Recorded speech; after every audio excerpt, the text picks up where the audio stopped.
When it feels like your entire life is falling apart, what do you do? I feel like there's a lot of talk online about surrender and trusting the universe, but in the moment, it's very, very hard to do that because in the moment, when it feels like you can't go forward and you can't go back, what's left is often not, oh, it's okay, I'll just surrender peacefully now, everything is fine.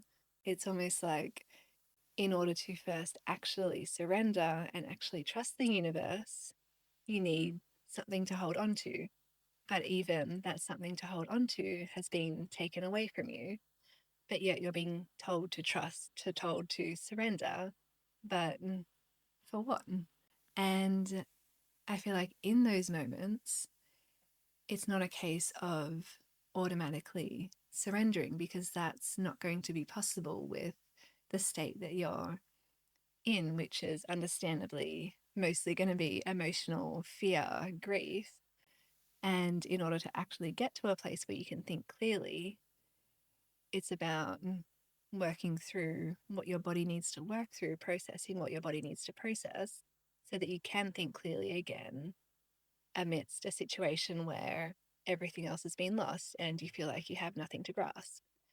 And so in those moments, I think it's important to not jump automatically to trying to surrender, to trying to trust, but rather giving yourself time to fully feel everything that you're feeling, including the fear.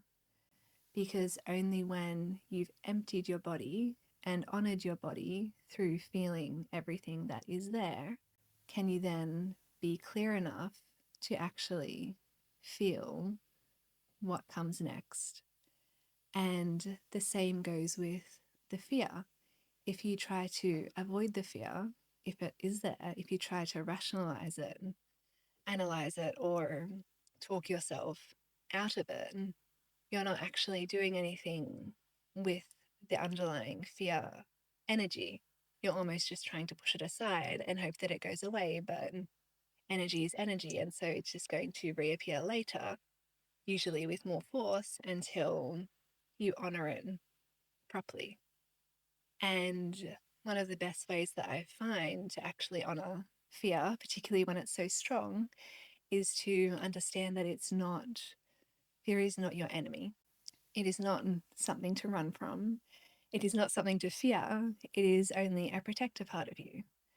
And so when you feel that fear, usually there is something below it that is in your body that it's trying to protect you from. And only by acknowledging and seeing that does the fear not go away, but does the fear quieten. And only once the fear is quiet, after it's being acknowledged as a protector, and after what it's protecting has been seen, heard, and fully thanked and appreciated, can the fear soften so that it no longer becomes the driving emotional force behind what you do next. And only from that place can you then clearly feel what comes next.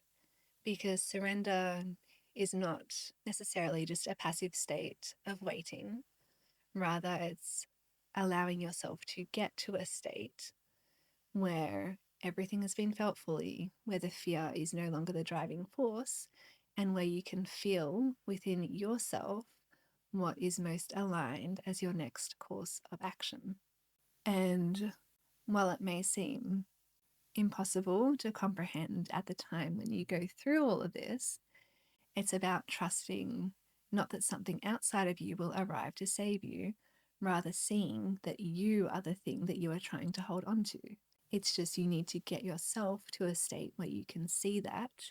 And from that state, can you then take ownership, take charge, and reclaim your power over where you want to go next? Because usually, if everything in your life has fallen apart and if you feel like you have no map, no way forward, no way back, it's because you're not meant to follow the same path forward. It's because you're meant to follow a new path forward. And that path only becomes clear once you can get yourself to the state where you're back in your life raft, back in your life boat, clear enough to feel where you should go next and embark on a new journey in a new direction. But before you can do that, you need to fully grieve the old, fully release the old path, and fully accept that you are what you are waiting for, that you are what you are trying to hold on to, and that all it takes is just day by day checking in with yourself to see what feels aligned, what you want to do, what you don't want to do, just getting back into life, getting the spark back, and seeing where the new journey, where the new path takes you.